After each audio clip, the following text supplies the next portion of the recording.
ನಿವೃತ್ತಿ ಅಥವಾ ರಿಟೈರ್ಮೆಂಟ್ ಹತ್ರ ಬರ್ತಿದ್ದಂತೆ ಅನೇಕರಿಗೆ ಆರ್ಥಿಕ ಭದ್ರತೆ ಪ್ರಮುಖ ಚಿಂತೆಯಾಗಿ ಕಾಡುತ್ತೆ. ಪಿಂಚಣಿ ಹಣ ಇಲ್ಲದೆ ಜೀವನ ಸಾಗಿಸೋದಕ್ಕೆ ಕಷ್ಟ ಆಗಬಹುದು.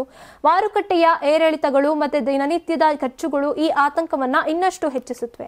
ಇಂಥ ಪರಿಸ್ಥಿತಿಯಲ್ಲಿ ಸರ್ಕಾರ ಬೆಂಬಲಿತ ಯೋಜನೆಯಾದ ಹಿರಿಯ ನಾಗರಿಕರ ಉಳಿತಾಯ ಯೋಜನೆ SCSS ಮಹತ್ವಪೂರ್ಣ ಪರಿಹಾರವಾಗಿ ಪರಿಣಮಿಸಿದೆ. ಈ ಯೋಜನೆ 60 ವರ್ಷ ಮತ್ತೆ ಅದಕ್ಕಿಂತ ಹೆಚ್ಚು ವಯಸ್ಸಿನವರಿಗೆ ಹಾಗೇನೆ 55 ರಿಂದ 60 ವರ್ಷ ವಯಸ್ಸಿನ ನಿವೃತ್ತ ಉದ್ಯೋಗಿಗಳಿಗೆ ಲಭಿಸಿದೆ. ಇನ್ನು ಪ್ರಸ್ತುತ SCSS ವಾರ್ಷಿಕ 8.2% ಬಡ್ಡಿ ದರ ನೀಡುತ್ತೆ.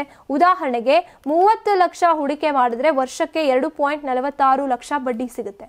ಇದು ತಿಂಗಳಿಗೆ ಸುಮಾರು 20,500 ಆಗುತ್ತೆ. ಆರಂಭಿಕ ಅವಧಿ 5 ವರ್ಷಗಳಿದ್ದು ಅದಾದ ನಂತರ 30 ವರ್ಷಗಳ ವಿಸ್ತರಣೆ ಸಾಧ್ಯ. ಇನ್ನು ಬಡ್ಡಿಯಿಂದ ಆದಾಯ ಸಿಗದೇ ಇದ್ರೂ ಅದು ತೆರಿಗೆಗಳಿಗೆ ಒಳಪಟ್ಟಿರುತ್ತೆ.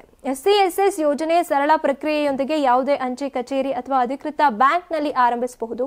ಪಾನ್ ಮತ್ತೆ ಆಧಾರ್ ಅಗತ್ಯ ದಾಖಲೆಗಳಾಗಿರ್ತವೆ. ಈ ಯೋಜನೆ ಮಾರುಕಟ್ಟೆ ಅಪಾಯಗಳಿಂದ ಮುಕ್ತವಾಗಿದೆ ಮತ್ತೆ ನಿವೃತ್ತರ ಮಂತ್ಲಿ ಆದಾಯದ ಭದ್ರ ಮೂಲವಾಗಿದೆ. ಲಕ್ಷಾಂತರ ಹಿರಿಯ ನಾಗರಿಕರು ಈಗಾಗಲೇ ಇದರ ಲಾಭವನ್ನ ಪಡ್ಕೊಳ್ತಾ ಇದ್ದಾರೆ. ಮತ್ತೆ ಇದು ಭಾರತದಲ್ಲಿ ನಿವೃತ್ತಿ ಯೋಜನೆಗೆ ನಂಬಿಕೆಗೆ ಅರ್ಹ ಆಯ್ಕೆಯಾಗಿದೆ. ಇನ್ನು ಈ ಯೋಜನೆಯನ್ನ ಅಳವಡಿಸಿಕೊಳ್ಳೋದಕ್ಕೆ ತಮ್ಮ ಹತ್ತಿರದ ಅಂಚೆ ಕಚೇರಿ ಅಥವಾ ಅಧಿಕೃತ ಬ್ಯಾಂಕ್ಗೆ ಭೇಟಿ ನೀಡಬಹುದಾಗಿದೆ.